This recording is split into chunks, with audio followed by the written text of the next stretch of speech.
मेरी जिंदगी में एक ही ख्वाहिश थी कि मुझे एक असली मर्द चाहिए था, लेकिन मैं तो एक नाचने वाली थी। बड़े बड़े होटलों में नाचने का काम करती थी और हर रोज इन होटल्स में पार्टीज होती थी। इन बड़ी बड़ी पार्टियों में मुझे हर कोई मेरी ख्वाहिश करता, हर कोई मेरे पास आने की कोशिश करता, तो कोई मुझे बीच रास्ते पर मुझे छोड़कर चला जाता। मगर इन कई सारे मर्दों में मुझे एक असली मर्द नजर आया था। वो था एक 22 साल नौजवान लड़का जो मुझे आंखों से छूने की कोशिश करता था। वो कभी भी मेरे करीब नहीं आया था, लेकिन कब तक ये मुझसे दूर रहता। मैं इतनी खूबसूरत थी कि कोई भी मुझे बिना मेरे करीब आए, बिना मुझे छुए नहीं रह सकता था। एक रात 22 साल लड़का मुझे अपने घर ले गया, मगर इस रात में उस लड़के ने मुझे असली मर्द का चस्का दिया था और मुझे अब पता चला था कि असली मर्द कैसा होता है। मेरी तो चीख निकल गई थी जब इस नौजवान ने मेरे साथ एक ही चीज से बार बार। मैं जिस क्लब डांस रूम में नाच रही थी वहां लड़कियों का हुजूम जमा हुआ था। मैं इस वक्त शराब के नशे में चोर नियम आर्या लिबास पहने मौसीकी पर झूम रही थी। एक तो मेरा हसीन सरापा और दूसरा आधा अधूरा लिबास लड़कों को जज्बात को भड़काने के लिए काफी था। फिर मैं बेहुदा सा नाच रही थी। ये मेरे नाच को देखकर बहुत बेचैन होने लगे। बहाने बहाने से मेरे करीब आने लगते। मैं चाहकर भी इनको मुझसे जुदा नहीं कर सकती थी। इनकी गुस्ताखियां और भी ज्यादा बढ़ने लगी, क्योंकि जिसके लिए मैं काम कर रही थी उसे मुझसे ही ज्यादा कमाई होने लगी थी। दूसरे सब डांसर तो सिर्फ 2 घंटे के लिए ही नाचती थी, लेकिन मैं बहुत खूबसूरत होने की वजह से मेरी डिमांड बहुत ज्यादा थी। मुझे तो सारी रात इस रूम में नाचना पड़ता था और किसी किसी मर्द के साथ हर रात जाना पड़ता था, लेकिन इसके लिए जरूरी था कि मैं नशे में होती, वरना कोई भी लड़की 15 घंटों तक इनकी अजियतों को बर्दाश्त नहीं कर सकती। अभी भी मैं क्लब में डांस कर रही थी कि एक लड़का मेरे पास खड़े होकर मुझे घूरे जा रहा था। ये वही लड़का था जो मुझे कई दिन से देखकर मुस्कुराता था, लेकिन एक दिन भी इसने मुझे ना तो छूने की कोशिश की और ना ही मेरे पास आता था। लेकिन ये भी मुझसे कब तक दूर रहता।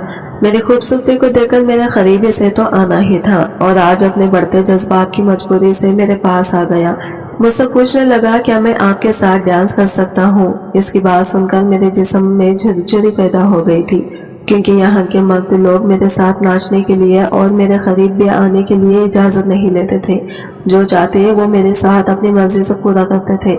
मुझे तो इनको रोकने की भी परमिशन नहीं थी। यहाँ के आने वाले लोगों को मैं ये खुले खजाने की तरह थी। वो जैसा चाहिए इसे खजाने को इस्तेमाल करते हैं, लेकिन इस लड़के ने मुझसे इजाजत लेकर मुझे चौंका गया था। मैं नशे में धुत थी। नशे से भरी इन आंखों से मैंने इस नौजवान लड़के को देखा था।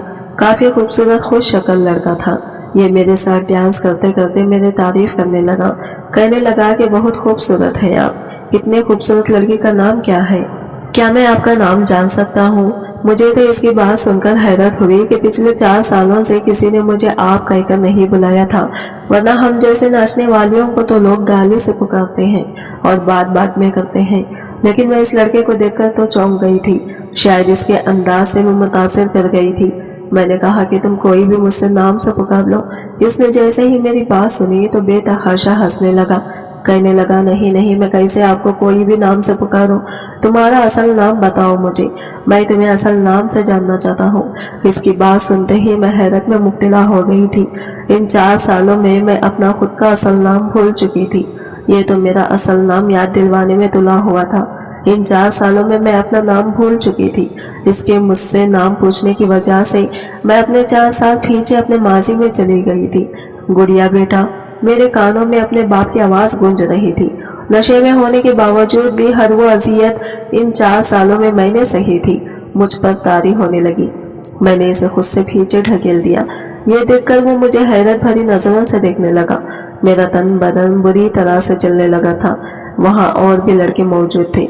सब लोग ये देखकर हैरान हुए थे। मैंने इसे कोई जवाब नहीं दिया था। मुझे ऐसा लगा जैसे मेरा नशा थोड़ा सा टूटा हो। मैं फौरन क्लब से बाहर निकल गई। अंदर मेरा दम घुटने लगा था। अपने अंदर की अजियत को फिर से सहना आसान नहीं होता। मुझे लगा जैसे खुली हवा में भी मुझे सांस लेने में दिक्कत हो रही है। मैं लंबे लंबे सांस लेने लगी। मुझ पर बेहोशी तारी होने लगी और इस बेहोशी की वजह से मुझे घुटन का एहसास बहुत ज्यादा हो रहा था। میں نے فوراً اپنے پرس سے نشے کا انجیکشن نکالا اور اسے اپنے کانپتے ہاتھوں سے بھرنے لگی۔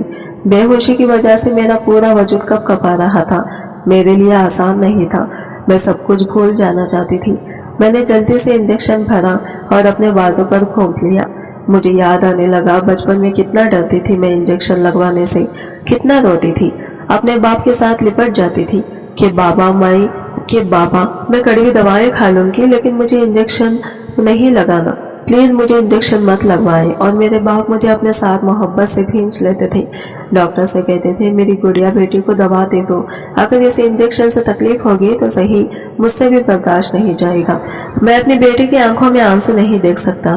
آج بھی میرے کان میں میرے باپ کی یہ بات جب گونجتی تھی تو میری آنکھوں سے آنسو بہنے لگتے تھے۔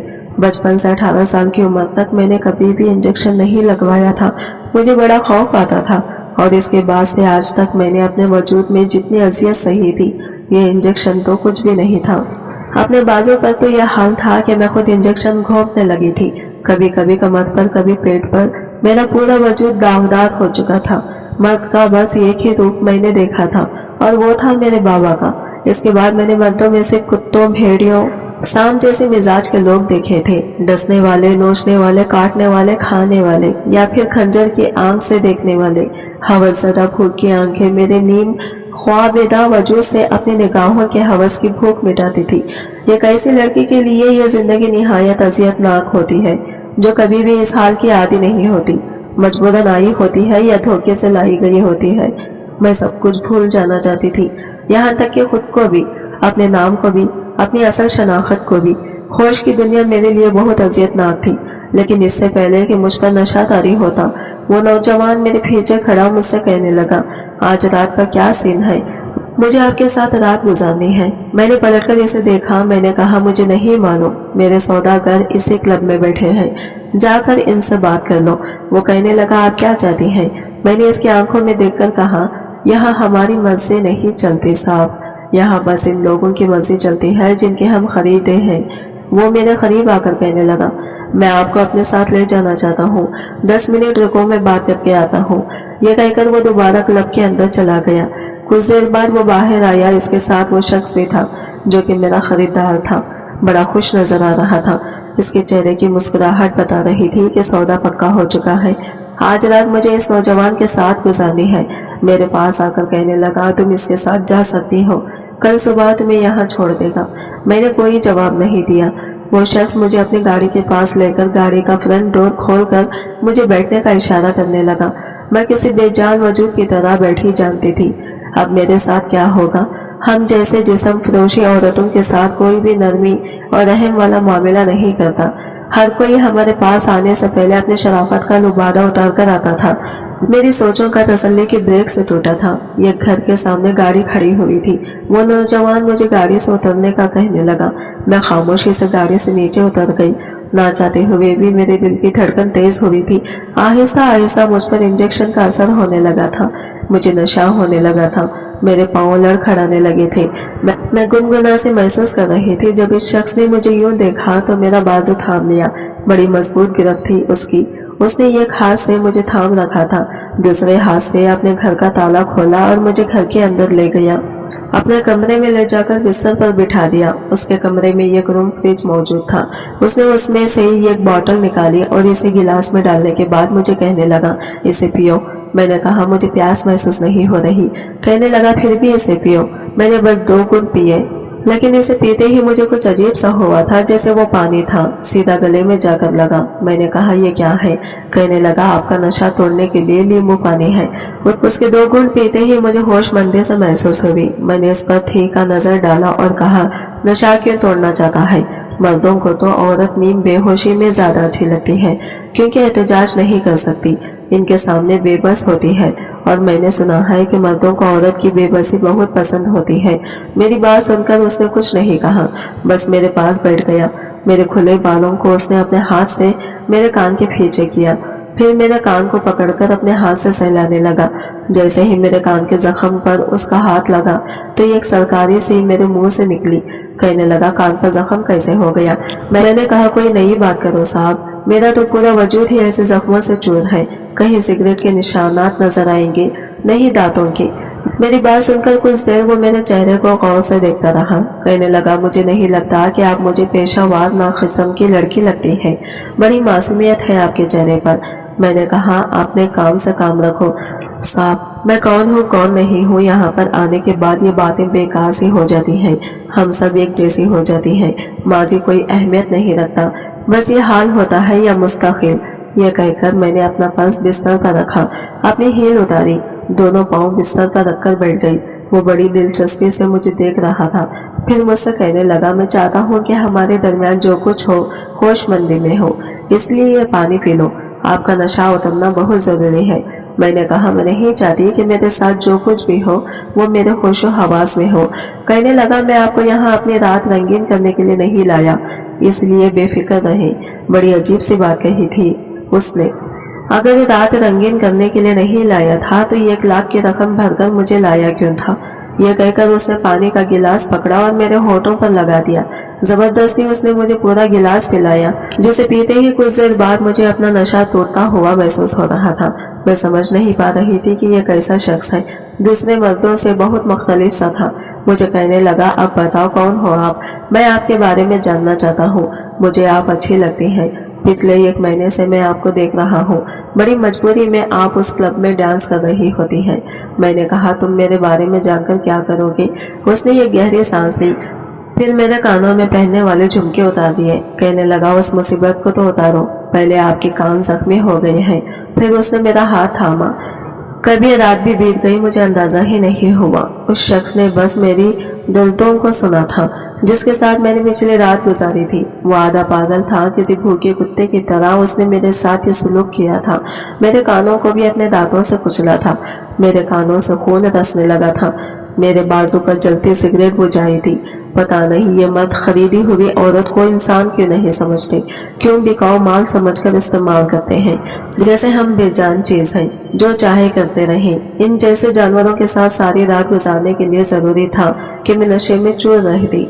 मुझे नहीं मालूम कि क्यों, लेकिन मैं उस शख्स को ये सब कुछ बता रही थी और वो बस मुझे देख रहा था या सुन रहा था। इसके बाद जो अंशकाफ उसने मुझ पर किया, मैं सोच भी नहीं सकती थी। पूरी रात उसने मुझे छुआ तक नहीं था, बस मुझसे बातें करता रहा। सुबह जब हुई तो मुझे वापसी इसी क्लब में छोड़ गया। मैं वहां से वापस तो आ गई थी, लेकिन ना चाहते हुए भी मैं अपना दिल इसी शख्स के पास छोड़ आई थी। हालांकि हम जैसी औरतों के पास न दिल होते हैं न जज्बात, क्योंकि हमारे पास आने वाले ग्राहकों को ना हमारे दिल की परवाह होती है ना हमारे जज्बात की, इन्हें सिर्फ हमारे जिस्म की भूख होती है। वो वाकई बहुत मुख्तलिफ सा शख्स था। इसके बाद 2 दिन के बाद वो क्लब में आया था। इसे देखते ही मैंने उसको मुस्कुरा कर देखा था। वो भी मुस्कुराते हुए मेरे पास आ गया, पूछने लगा कि आप मेरे साथ डांस करेंगी। मैंने इस बात में सर हिला दिया। उसके पकड़ने पर छूने पर वो बदतमीज नहीं था, ना ही उसकी नजरों में हवस थी। मेरे कान के पास आकर वो धीरे धीरे मुझे समझाने लगा। मैं उसकी हर बात को बड़े गौर से सुन रही थी। कुछ देर के बाद वो वहां से चला गया। मैं बेहद खुश थी। उसकी जरा सी संगत मुझे जो सुकून बख्श रही थी, मेरे पास उसे बयान करने के लिए अल्फाज नहीं थे। 2 दिन बाद ही हमारे उस क्लब में पुलिस ने छप्पा मार दिया था।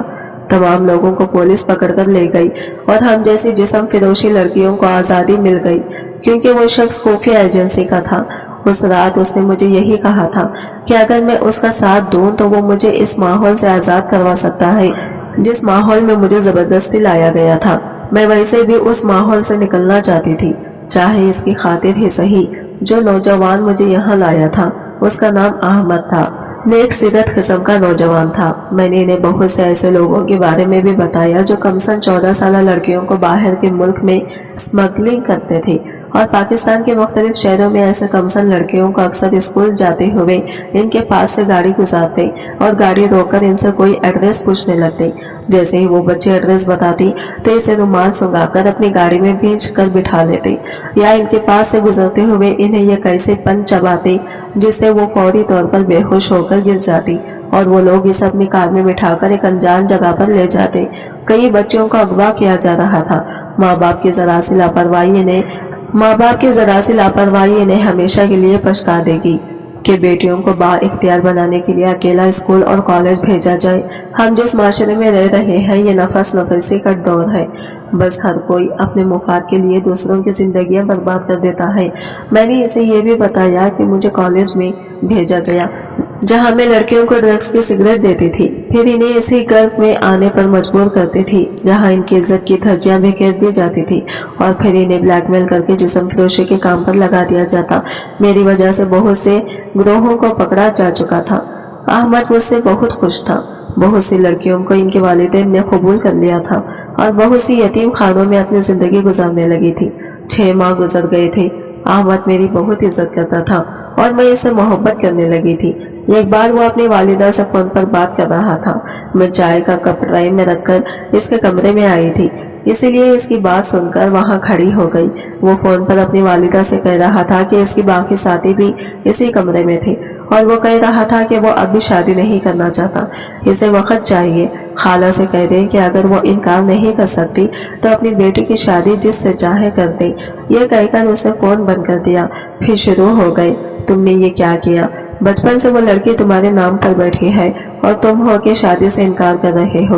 अहमद कहने लगा, हमारे खानदान में ये जहालत आम है, बचपन में ही मंगनी और रिश्ते कर दिए जाते हैं। मैं इस बात के बिल्कुल भी हक में नहीं हूँ। अहमद का एक साथी इससे कहने लगा, कल तक तो तुम्हें कोई एतराज नहीं था, बल्कि तब तक जब तक ये लड़की यहाँ नहीं आई थी। मैं देख रहा हूँ कि जब से ये लड़की यहाँ आई है तुम्हारे रवैया बहुत मुख्तलिफ हो गया है। तुम इसे लाया ही क्यों हो? इसे यतीम खाने में क्यों नहीं भेज दिया? यह सुनकर अहमद कहने लगा कि वह हमारे कितने काम आ रही है, तुम अच्छे तरीके से जानते हो। बेवकूफ नहीं हूँ जो मैं इसे यहाँ रख रहा हूँ। इसकी वजह से हम बहुत से ग्रुप पकड़ चुके हैं। मुझे इस लड़की से और कुछ नहीं लगाओ। समझ लो मैं अपने काम पर तवज्जो देना चाहता हूँ, फिलहाल शादी नहीं करना चाहता। बात करते करते अचानक इसकी नजर मुझ पर पड़ी तो फौरन से खामोश हो गया। उसके दोस्त भी मुझे देखकर खामोश हो गए। मैंने चाय की ट्रे लाकर इनके सामने रख दी और कमरे से बाहर चली गई। अपने कमरे में जाकर मेरी आंखों से टप टप आंसू बहने लगे। वो ठीक ही तो कह रहा था, इसे मुझसे गलती की बुनियाद पर कुछ नहीं हो सकता, सिवाय इसके कि मेरी वजह से वो अपने मकसद में कामयाबी हासिल कर रहा था। जिस तरह की जिंदगी मैंने गुजारी थी, कभी भी मैं इसे ये नहीं कर सकती थी कि मुझे अपना ले। मैं जानती थी कि मुझे कोई भी शख्स नहीं अपना सकता। वो एक शरीफ इंसान था। वो इसके लिए कोई शरीफ और पाक लड़की होनी चाहिए थी जो इसकी जिंदगी की हमसफर बने, मेरे जैसी बदकिरदार लड़की नहीं। एक बार रात के वक्त मैं अपनी चाय बना रही थी जब वो किचन में आ गया। कहने लगा, ये कप मेरे लिए भी चाय बना दो। मैंने अपनी चाय का कप इसे थमा दिया। मैंने कहा कि दूध कम है, इसलिए तुम ये पी लो। मेरी बात सुनकर कहने लगा, ऐसा करते हैं, मिलकर पी लेते हैं। ये कहते ही इसने चाय से ये सिप लिया, फिर कप मेरी तरफ बढ़ा दिया। अब मैं इसकी शक्ल देख रही थी, वो मुझे मुस्कुराते हुए देख रहा था। मैंने वो कप पकड़कर शेल्फ पर रख दिया। मैंने कहा कि मुझे छोटी चाय पीने की आदत नहीं है। बात यह नहीं थी कि मुझे इसका छोटा पीना पसंद नहीं था, बल्कि मुझे अब इससे मजीद दूर रहना था, वरना मेरे लिए और भी मुश्किल हो जाती। वो मुझे बड़े गौर से देख रहा था। मैंने कहा कि अब मैं यहाँ रहना नहीं चाहती। वो मेरे पास आ गया, मुझे गौर से देखने लगा और कहने लगा, क्यों नहीं रहना चाहती? मैंने कहा, आपका मकसद पूरा हो चुका है। मैं जितने भी ऐसे ग्रोहों को बारे में मालूमात रखती थी वो सब कुछ आपको बता चुकी हूँ। मुझे नहीं लगता कि अब मुझे यहाँ रहना चाहिए। बेहतर होगा कि आप मुझे किसी दारुल अमान में छोड़ दें। ये कहते हुए मेरी आंखों से आंसू बहने लगे। मैं नहीं चाहती थी कि मैं इसके सामने अपना ज़ब्त खो बैठूं, लेकिन शायद मेरे इख्तियार में नहीं था। मेरे बहते आंसू इसने अपने हाथों से साफ किए। मैं फौरन पीछे हट गई। मैं किचन से बाहर जाने लगी, लेकिन इसने मुझे बाजू से पकड़ लिया, अपने मुकाबिल खड़ा कर लिया। कहने लगा, दारुल अमान जाना चाहती हो? मैंने इस बात में सर हिला दिया। कहने लगा, तो फिर रो क्यों रहे हो? मैंने अपनी निगाहें चुराई, क्योंकि इसकी आंखों में झांककर दिल का हाल बताना आता था और मैं नहीं चाहती थी कि मैं इसके सामने कमजोर पड़ जाऊं। मैंने कहा, बस ऐसे ही सर में दर्द है। इसने चाय उठाई, मेरे होठों पर लगा दी। मैंने अपना चेहरा पीछे कर लिया। कहने लगा, इसे पी लो, सर दर्द ठीक हो जाएगा और मैं तुम्हें कहीं भी छोड़ने नहीं जा रहा। तुम यहीं रहोगी मेरे साथ। इसने बात ऐसी की थी कि मेरी जानिब देखने लगी। कहने लगा, बेवकूफ लड़की, मैं तुमसे मोहब्बत करने लगा हूँ, तुमसे शादी करना चाहता हूँ। इतनी सी बात समझ नहीं आती तुम्हें? मैंने कहा, मैं आपसे शादी नहीं करना चाहती। मैं आपके काबिल नहीं हूँ। मेरी बात सुनकर कहने लगा, मेरे दिल से पूछो कि तुम किस काबिल हो। मेरे नजदीक तुम अब भी मासूम और पाकीज़ा हो। जो कुछ भी हुआ इसे भूल जाओ। मैंने कहा, आपके घर वाले मुझे कबूल नहीं करेंगे। कहने लगा, जब मैं कबूल करूंगा तो इन्हें भी कबूल करना पड़ेगा। कुछ ही दिनों में इसने अपने घर वालों को भी राजी कर लिया। मेरी शादी की तारीख पक्की हो गई। मुझे यकीन नहीं आ रहा था कि मैं इतनी खुशकिस्मत भी हो सकती हूँ कि वो शख्स मेरा नसीब बनने जा रहा था, जो बहुत शरीफ और नेक था, बहुत अच्छा इंसान था। मैं खुद को इसके काबिल नहीं समझती थी, लेकिन मैं बहुत खुश थी। दुल्हन बनाने के लिए पार्लर वाली मुझे तैयार करने घर पर आई थी। वो लिबास भी अहमद का पसंद का मैंने पहना था, वरना हम जैसी लड़कियों को कहाँ ऐसी इज्जत की जिंदगी नसीब होती है। लेकिन अहमद की बदौलत मुझे मिल गई थी। मैं इसकी दुल्हन बनकर इसी के कमरे में बैठी इसका इंतजार कर रही थी। इसके दोस्त आज इसे बहुत परेशान कर रहे थे, कमरे में आने नहीं दे रहे थे। सबकी बातें मैं कमरे से सुन रही थी। बड़ी मुश्किल से जान छुड़ाकर वो कमरे में आया। मेरे पास बैठकर कहने लगा, बड़े कमीने हैं मेरे ये दोस्त। जानते थे कि मैं तुमसे मिलने के लिए किस कदर बेताब हूँ। मेरे चेहरे पर एक मुस्कुराहट से सज गई थी। मैंने निगाहें झुका ली। इसने अंगूठी मेरे हाथ की उंगली में पहनाई, फिर मेरे हाथों को अपने लबों पर लगाया। कहने लगा, तुम्हारे हर जख्म को अपनी मोहब्बत से भर दूंगा। भूल जाओ कि तुम अपनी पुरानी जिंदगी को। इसकी बात सुनकर मैं शर्माती। इस रात अहमद पहली बार मेरे करीब आया और मैंने जान लिया कि असली मर्द ऐसे होते हैं जो लड़कियों को बिकाऊ माल नहीं बल्कि अपनी इज्जत समझते हैं। आज की वीडियो कहानी आपको कैसी लगी कमेंट करके जरूर बताइएगा, और वीडियो अच्छी लगी है तो लाइक शेयर जरूर कीजिएगा, हमारे चैनल को सब्सक्राइब करें फ्रेंड्स। मिलते हैं अगले वीडियो के साथ, तब तक के लिए बाय बाय, टेक केयर, अल्लाह हाफिज।